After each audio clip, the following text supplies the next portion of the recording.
Steve, we've slowed down considerably.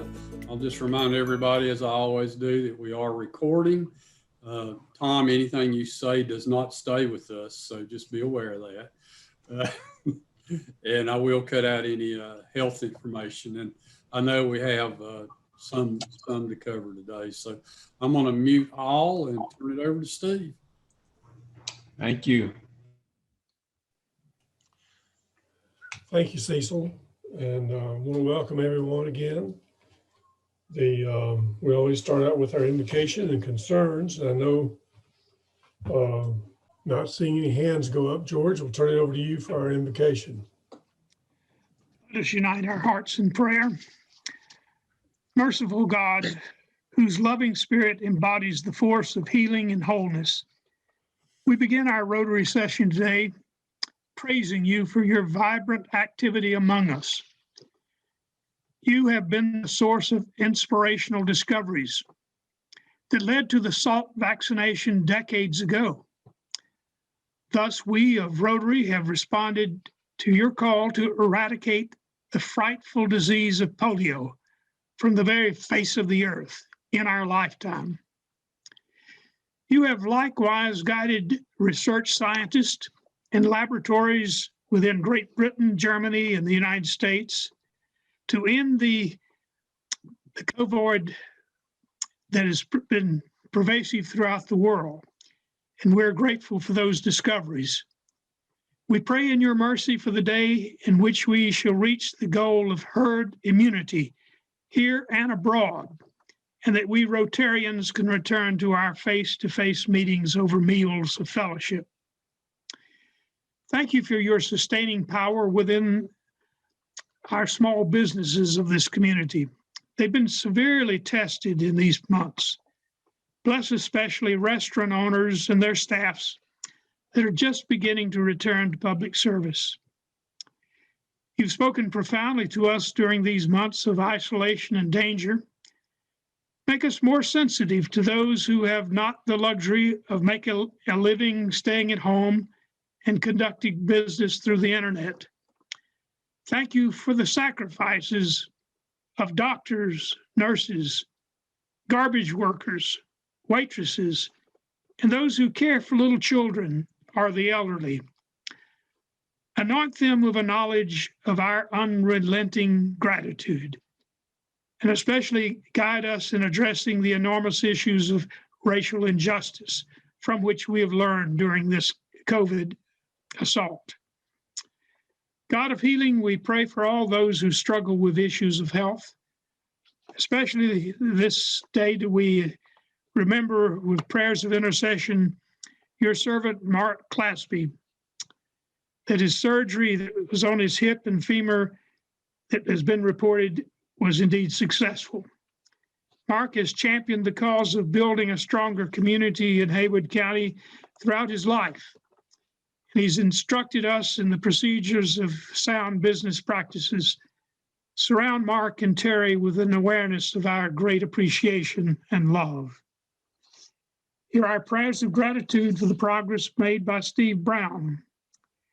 As a lifetime resident of this town, Steve has devoted his existence to serving others, strengthening the finances of the hospital, serving the needs of mentally challenged adults, and providing leadership for many of the projects of Rotary. Bless him through your healing power.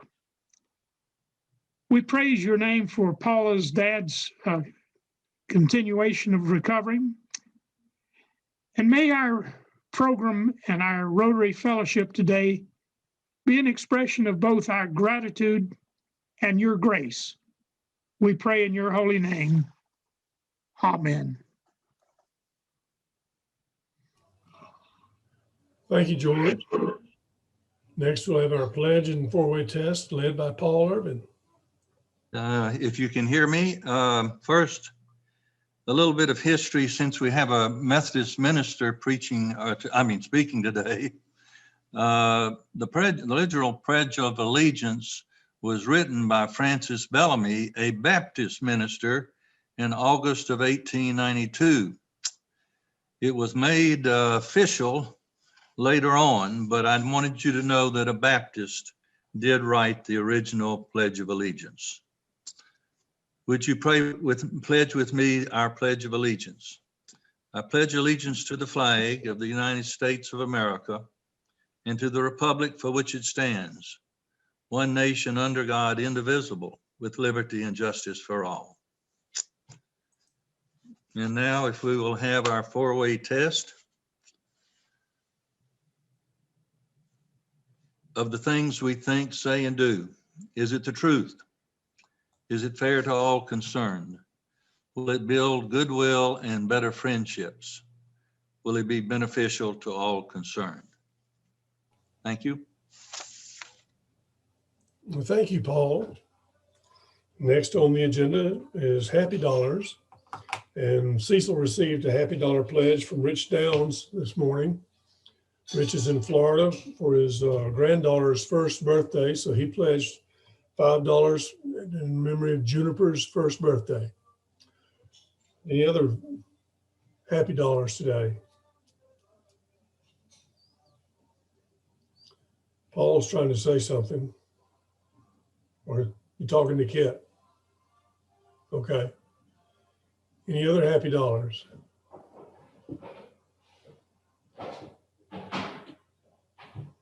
All righty, I don't see any, so we will let Rich be our only Happy Dollar guy today.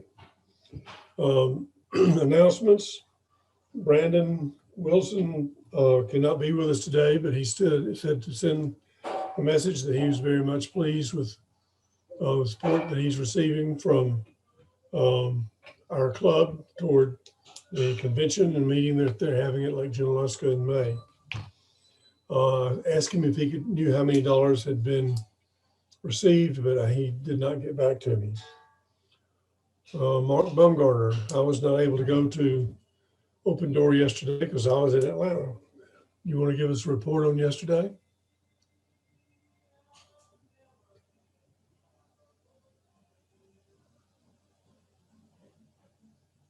Okay, finally got off of mute there.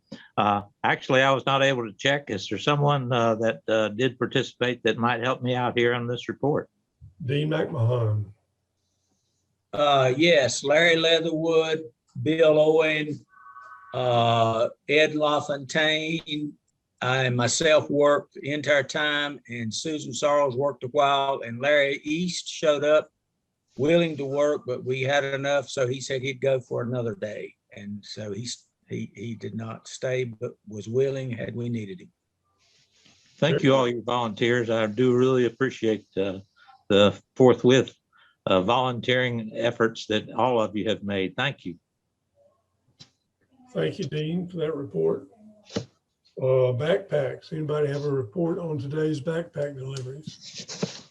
Bill wrote in this morning, and they delivered 270 backpacks today. Dean, were you a part of that? You want to add to that? Yes, myself, Charles Rumberger, and Bill Owen delivered today. Very good, thank you. Bus cameras. If you can see this, this is a certificate that I received this past Monday night from the Haywood County School Board, thanking us as a club for our support for the bus camera program. Salisa Willett was there with me, and we were glad that they've outfitted 3 more buses this year, more than 2 with the money that was raised by our 2 clubs with the match from the district, and then the school system match put in the last dollars that had to be done for the 3rd bus. Something that is important, I handed out cards in a number of places, left them around town where a lot of people go, including places like Twigs and Leaves. So that it's little cards about the North Carolina bus stopping law. And if you are in one of the shops or restaurants where you see any of them, pick one up if you like. It's in it's enlightening a little bit about exactly when do we need to be stopping for a bus that's letting children off.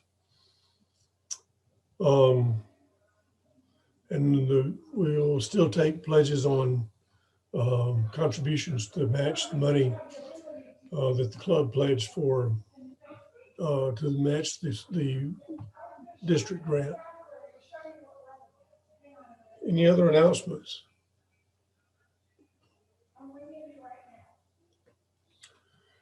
If not, Chuck Brown, let you introduce our program.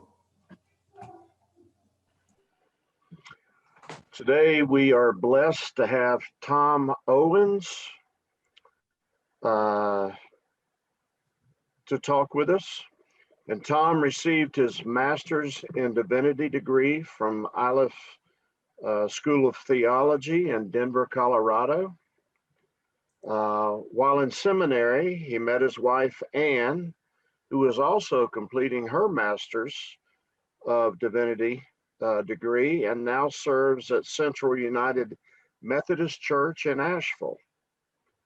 Upon graduation, he served as associate pastor of Trinity United Methodist Church in Denver, where a major part of his ministry was focused on urban missions. Tom and his wife Ann moved to Western North Carolina in 2018, and Tom became the executive director of the Open Door Ministries. After 1 year of serving in that position, Tom then moved on to become the executive pastor of ministries at Long's Chapel United Methodist Church, keeping much of his focus on the outreach of the Open Door, while also leading the ministry staff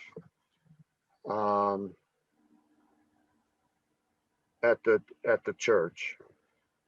Tom, Ann, and their 2-year-old son, Logan, are very grateful to be in the beautiful mountains of Western North Carolina, where they work to fulfill God's purpose upon their lives. Tom, thank you for being here.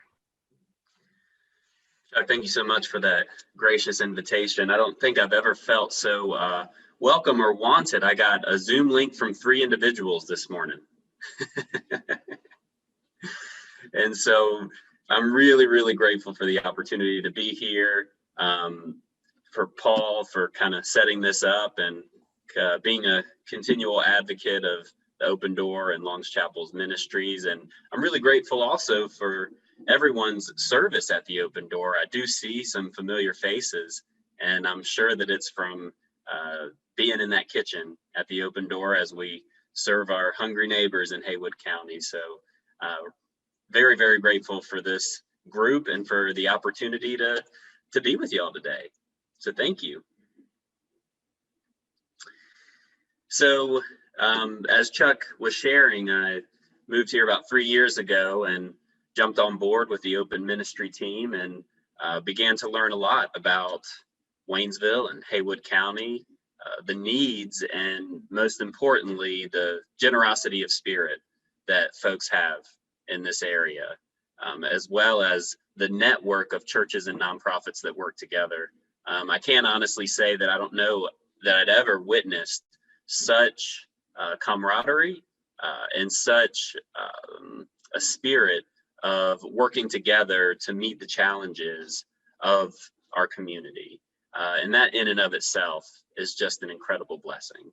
And I think a model for how other communities can live and work and continue to build the kingdom together. So the Open Door has been around for well over 20 years. In fact, I would think that we're getting close to our 25th anniversary. The Open Door came to 32 Commerce Street. It was actually around the corner first for a little while, and then came to 32 Commerce Street shortly after, and came there specifically because there was a need in the Frog Level community.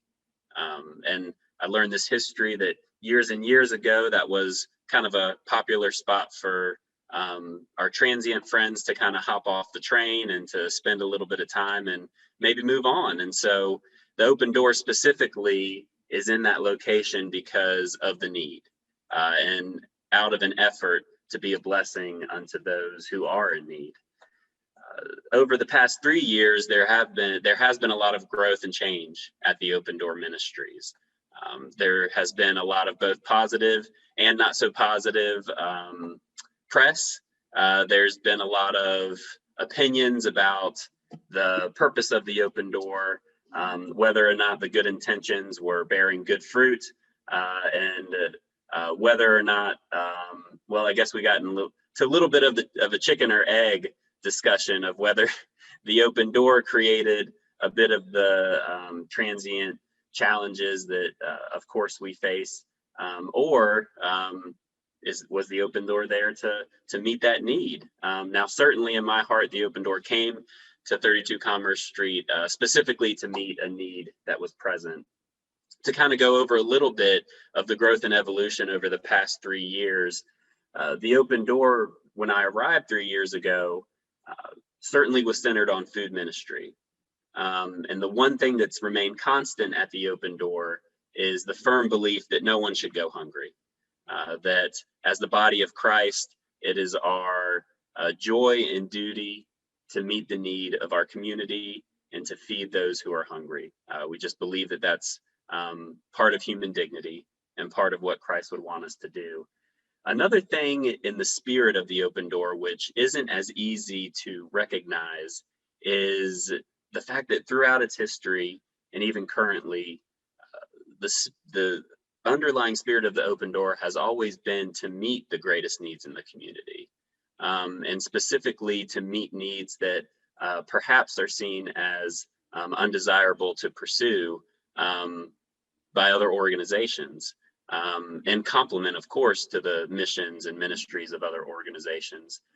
Some examples include utility assistance. The Open Door for a time and a season provided utility assistance. The Open Door has a large medical assistance fund. And one thing that does, oh my gosh, in the time I've been there, I've written vouchers for some life-saving medications that folks couldn't afford. A lot of medications that folks need in order to continue their fight against their addictions, and just simple medications that folks may need and don't have the resources to obtain. One of the joys in that particular fund, called the Share and Care Fund, which is gifted to us each and every year from the Share and Care organization, is that we can partner with the Pathway Center in order to help folks who are truly on a road to recovery and assist them in their journey and in their battle to get on their feet and to experience life abundant.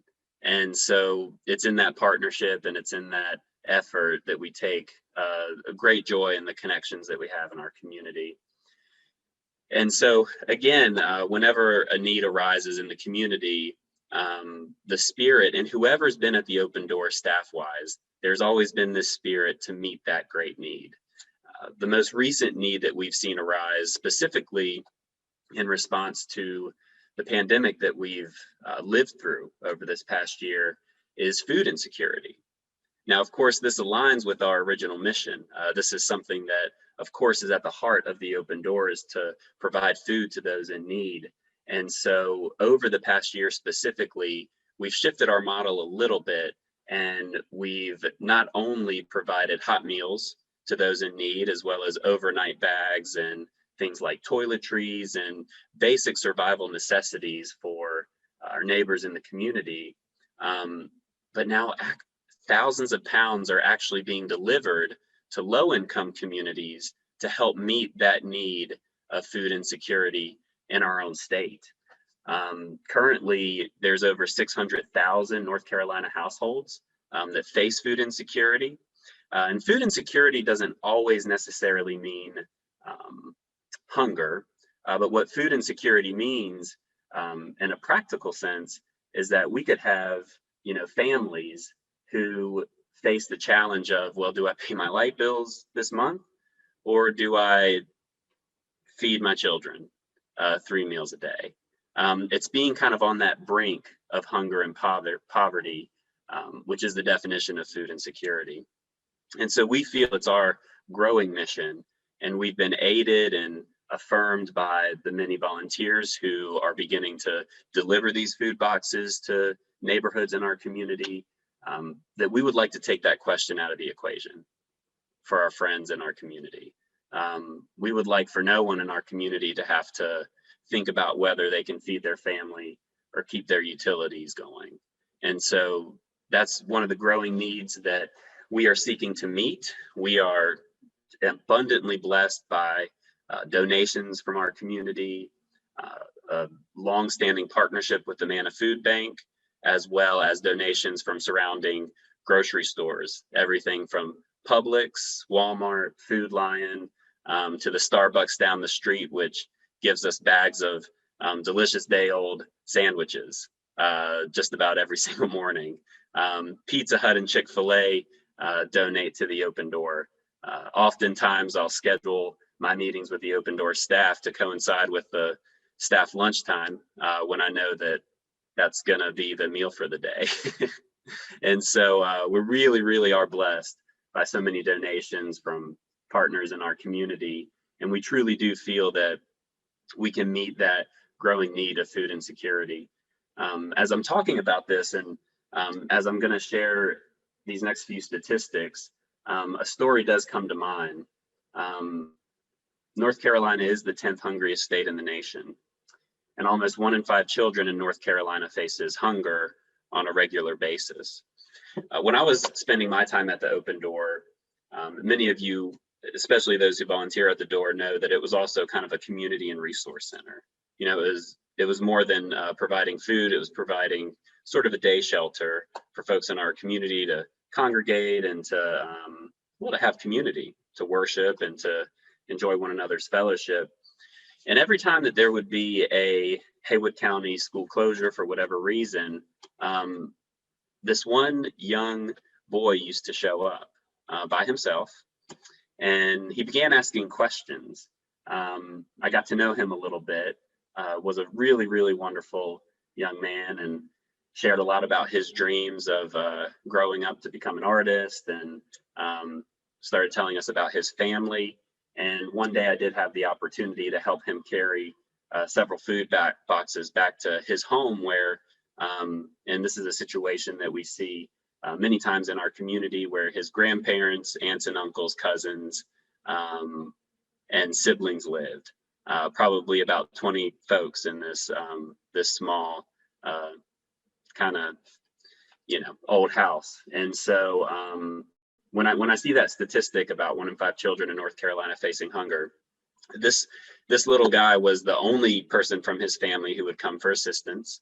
Oftentimes his parents would disappear for weeks or months at a time, and he told me about each and every one of his siblings who would get to eat because of the food boxes that we were taking to his house.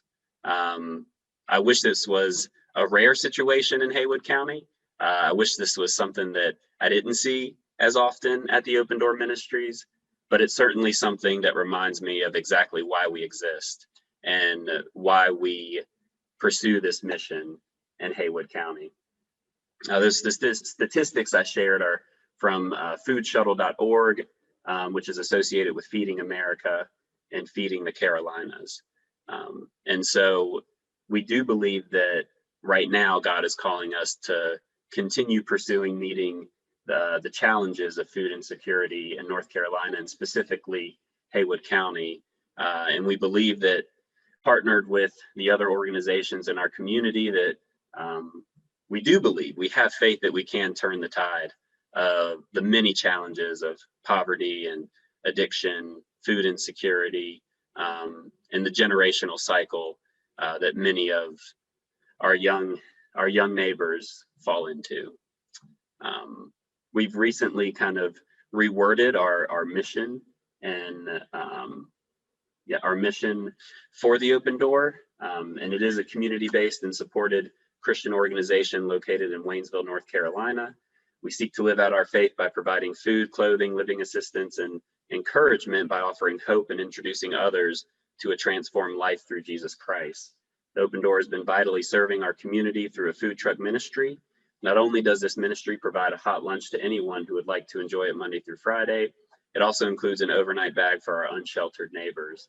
The ministry has become a lifeline, not only for the unsheltered in our midst, but also for the local working class who continue to keep our beloved community running.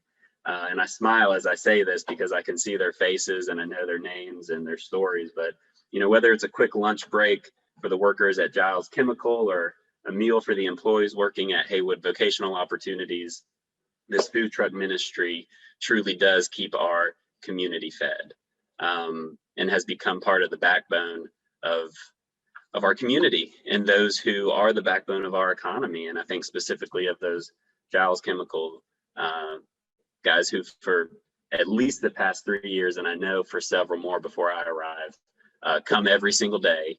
I can think of the one individual who comes to pick up food for he and his coworkers, and every month donates to the Open Door as just a goodwill offering of gratitude and partnership.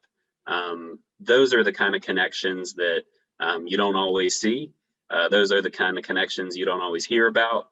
And those are the kind of things that continue to affirm that God has blessed our mission and our pursuit of meeting these challenges in Haywood County. And so I've got tons of stories and experiences I could share, but I would like to take a moment to open up for any questions or reflections from anyone in the group. You said that North Carolina is the 10th greatest state in the country with hunger needs. Is that by actual number of people or by percentage of population? By percentage of population. Well, I would think that our county is even has a higher percentage of people in need. Is that not true? Yes, and Haywood County does face some unique challenges. And, you know, a lot of it has had to do with the evolution of its economy over the past couple of decades, the ways in which, you know, the economy, specifically the economy has shifted. And it is part of, you know, kind of that Appalachian phenomenon where a history of identity crisis, you know, socioeconomic and educational crises, and of course, made it vulnerable to the opioid crisis, which has truly wreaked havoc on a lot of our families here in Haywood County. I know other churches other than Long's Chapel have really been in partnership, and particularly since you're not serving food in the location, you're doing it remotely. Are you doing it at other places on a regular basis? Do you take, or how is that handled?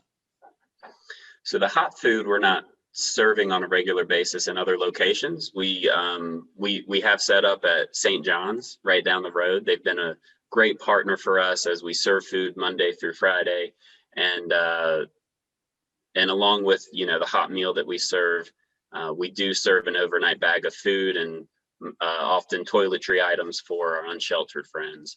When it comes to the food box ministry, we've identified just some low-income communities that are in need. Many folks who either don't have transportation or, you know, single-parent households with children, sometimes sandwich generations, taking care of their parents and their children, who are working, you know, below a living wage and often face those challenges of how they're going to spend what little resource they have. I know our club is very active in the backpack program, the food delivery program through mainly the school systems. Is there any connection or any partnerships around the school system, knowing where the need might be for people who are not getting food on a regular basis? Because I know that program uncovers some of that, I believe. Sure. So Long's Chapel's Reach Ministries are involved in the First Fruits Ministry, which every year provides resources to many of our local schools in order to fill their pantries, in order to And what it does, and the backpack program's great because if it's the same one that I'm familiar with, it provides ways for children to take food home to their families without being identified as low-income children, which of course for children in school is very, very important to not carry around that identity, with you in those age levels. And so yes, Tell us about the second blessings and how that, I know Yeah. a number of people outside the church and in the community have participated in that because it helps with the fundraising, does it not, for the open door? Absolutely. And so when we're talking about the way in which we fund our mission, the second blessing has consistently provided about 2/3 of the financial resource which funds the open door ministry. It's a social entrepreneurship model that opened not long after the food ministry, a couple of years after the food ministry, and has consistently kind of been the backbone of our resource, allocation when it comes to funding the ministry. It's a great source of, pride for us because what we've created is a local outlet for folks to donate in a way that's so easy. I know personally, before I moved here, I was collecting Goodwill loads, about every year, trying to keep my life, simple. And I often shopped at Goodwill, but that was kind of just what I automatically thought is, okay, I've got things to donate. I can take it to Goodwill. What the second blessing provides is a local resource where folks can donate household items and things that they may be cleaning out and getting rid of in order to really, really make a difference in our community. So it's not just clothes, it's other things, no. as well, furniture and that type of thing. Absolutely. It's got a really, really wonderful collection of goods, many which are necessities for folks. And so one thing that the second blessing provides, for one, is a really, really affordable way for people to shop, especially people who are looking for deals. Now you take that to another level, and oftentimes, whether it's someone from Meridian or LifeWorks or one of our other sort of case management organizations, oftentimes they'll give us a call and say, hey, we have this person who, is recently becoming housed and they need to start their life and they don't have anything. And so is it okay if they come down and kind of get that starter kit and go around and they can shop for kitchen appliances, dishware, glassware, clothes? Oftentimes there are, you've got the little nickel bowls with the hotel toiletries. And so, we can get them started with pretty much anything they need. And a lot of times, whether it's someone who is coming out of the correctional system or someone who's just getting back on their feet, to be able to send them home with household necessities, a food box, and some toiletries and the things to get their life started off right. It's just such a blessing. It's so great. One of the things I like, Tom, is they'll pick it up if it's a big piece of furniture, so you don't have to deliver it. That's absolutely right. And so, yes, the second blessing is that it provides not only a place for folks to come and to get some great deals on things. It's a place where folks can feel good about donating to their community, and a place where folks who need to get on their feet can find a way to do that. Tom, this is Cecil. Have you seen any significant drop in public criticism, public perceptions, or of the quite public comments that were being made weekly since you've gone to the remote setup? Oh, we certainly have. And so a similar, thing happened when I was in Denver, when we faced a lot of urban struggles.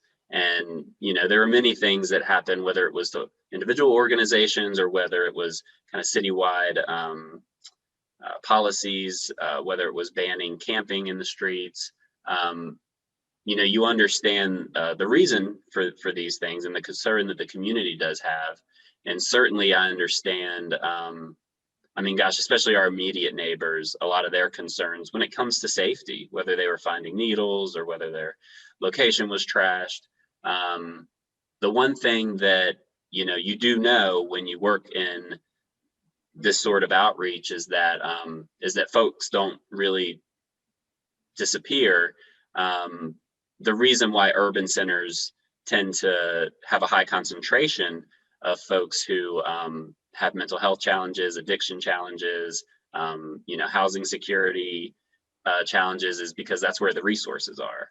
And so when you either take away those resources or take away access to those resources, unfortunately, what you're doing is creating a system where the resources may exist, but folks can't get to them.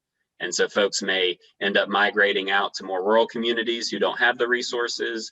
And you do just about always, and I haven't looked at our local community statistics, but sometimes you will see an increase in crime and trespassing and things in the surrounding areas when it becomes more difficult for folks to exist in an urban area.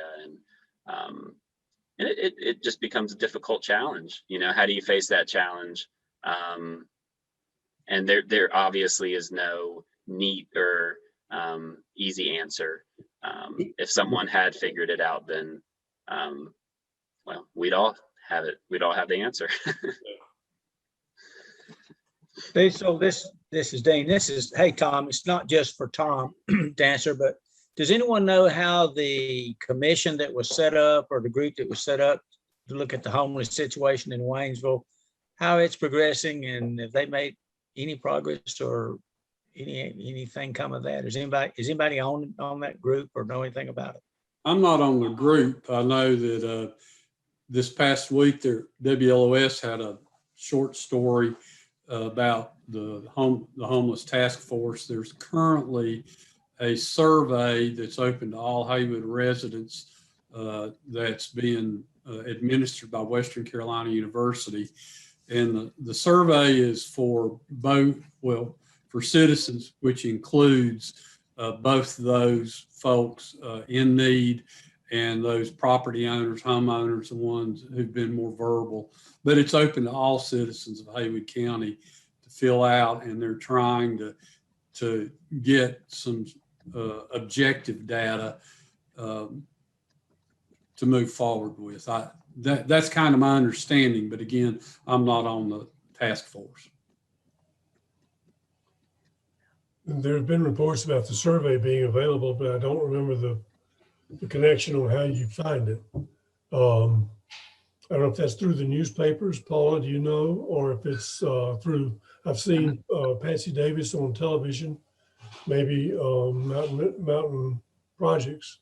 Yeah, I don't think, Tom, that you're on or any representative from your group is on. Is that true? That's right. And there was a point in time when we had a representative, and when we shifted our structure and mission at the Open Door, they moved on to a different opportunity. And so that individual who was appointed to the homelessness task force wasn't very active in the group. And so we did seek to replace that seat. And at the time when I inquired, my response was that because they had begun a process, they wanted to see that discernment through before adding anyone else to their seats. In essence, they wanted to keep the group tight and closed until they went through a project that they were working on before they opened it back up to more community members, and that they would, make known when they were ready to rotate some seats or add some additional representation. Well, I know we're getting close to the hour, but could you mention something that's along the other ministry one of the other ministries that you are involved with, each project, and how some of that relates to Habitat for Humanity and Pathways, et cetera? Because I know it's a real partnership that the community works in there as well.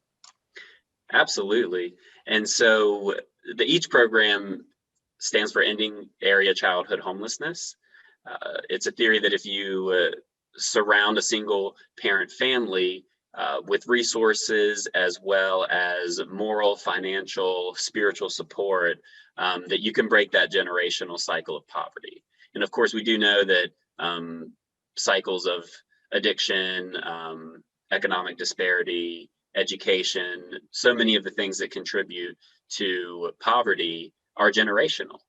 And so what the EACH initiative does is it does connect with many community members, several churches, as well as partnered organizations to identify and to house, provide resource and coaching for single parent families who have experienced the generational cycle of poverty in hopes of breaking that. And so it's a large intentional investment, during a cycle in order to break it for a long-term investment. So it's seen not only as an investment into one family, but it's seen as an investment to numerous, countless generations who would be blessed by the fact that their family had broken out of the cycle of poverty. One really great story about the EACH initiative is one of our moms who I think it perhaps may be our most recent family, who I had the opportunity of meeting when the EACH board was getting to know her and her child. And what was really neat about that is not only that they came out of the Pathways Family Center, and so there was a natural kind of partnership that developed there. It provided a way for the EACH initiative to identify someone with the potential to take this opportunity and to break that cycle.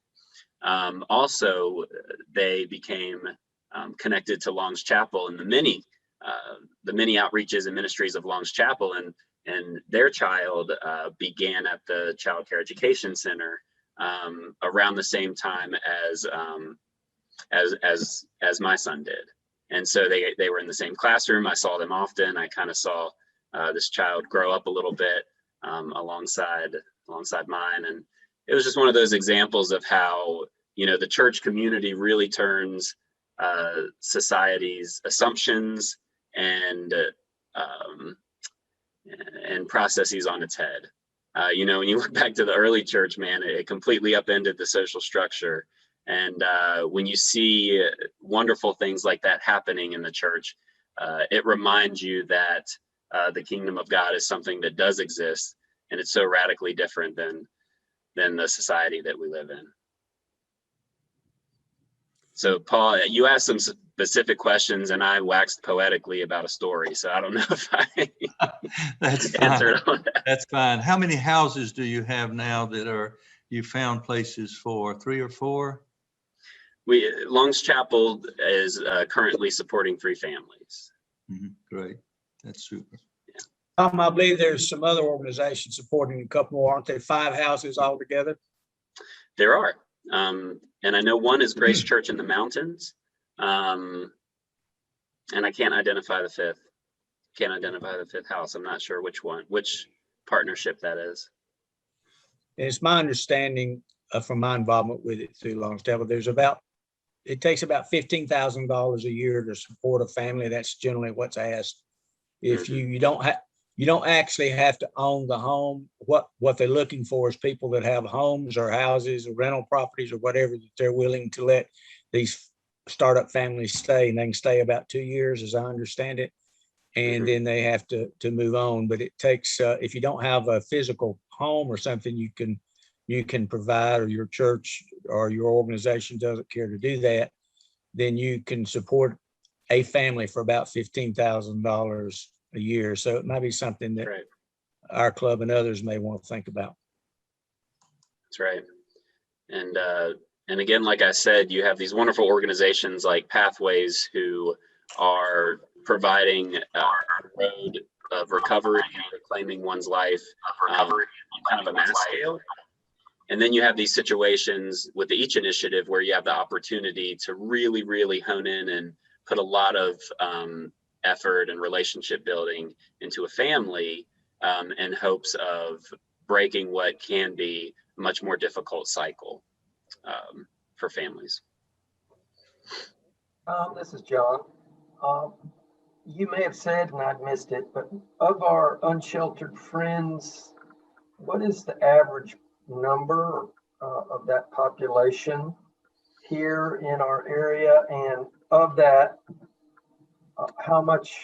what percentage are transient versus year round? Oh, sure. So for one, it's really, really difficult to put numbers to that because of the difficulty of doing a census to that degree. I could probably tell you from experience, if I had to take a stab, that there was at one point in Haywood County where I would have identified about, I think we could have identified about 60% transient, maybe 40% who stayed in Haywood County year round. There was a high number transient individuals, and I knew this because I saw them every summer. And you know, some of these folks,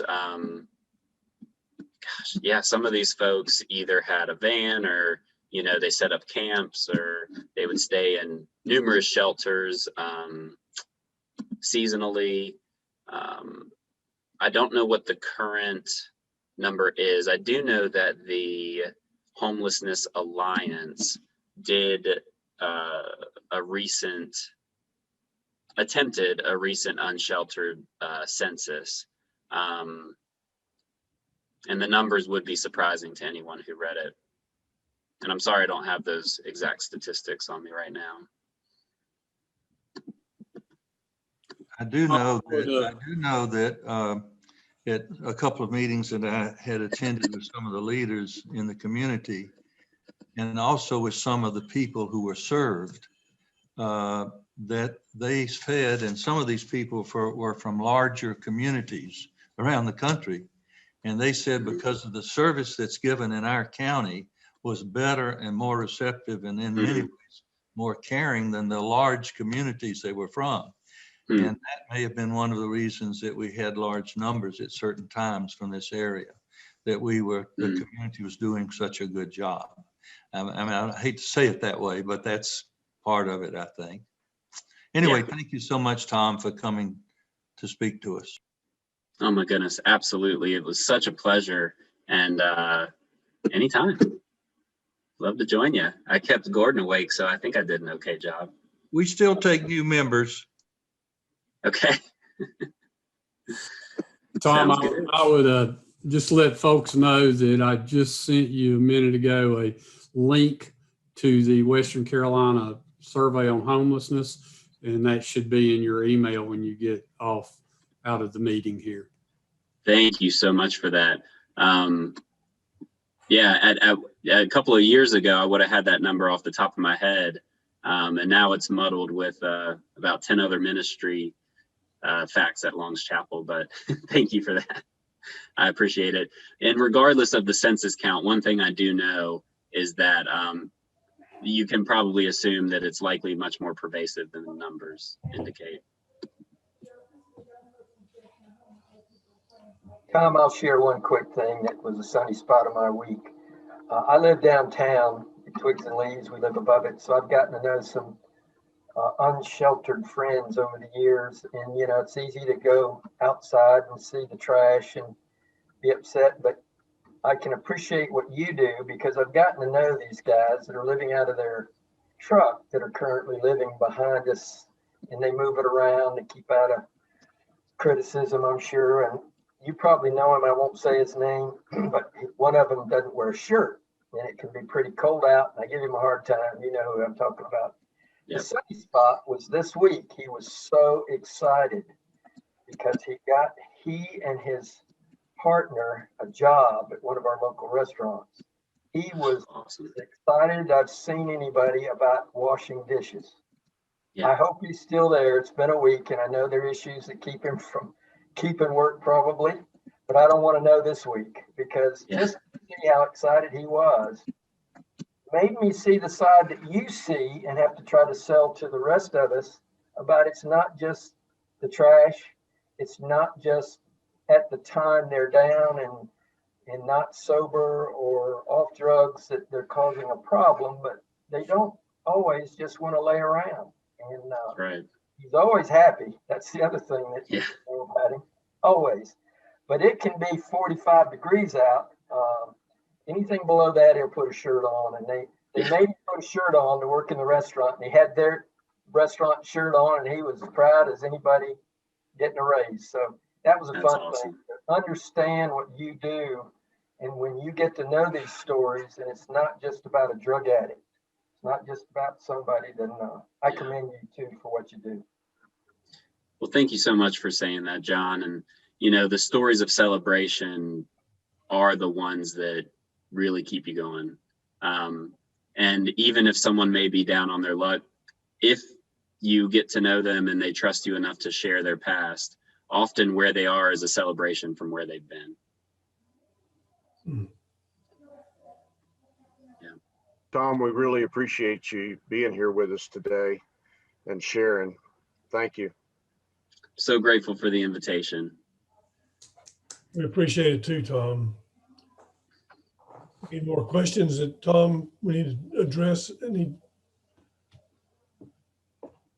don't see anybody's hands. A couple of things that did occur to me. We talked about the herd immunity. Cecil, do you know what our current vaccination count is? 57 as of this morning. Very good. I guess we need to look at that number and decide when we feel like we have herd immunity. Jeff Norris and I met earlier this week, and we're talking about things to plan for next year. And I think one of us, or maybe both of us, will put out a survey soon to talk about when we meet, where we meet, and those kind of things, among other questions he may need for his planning for his year of presidency. So we can look forward to that. Anything else? Jeff, you want to add anything along those lines? Okay. If there's nothing else for the good of Rotary, we will see you next week.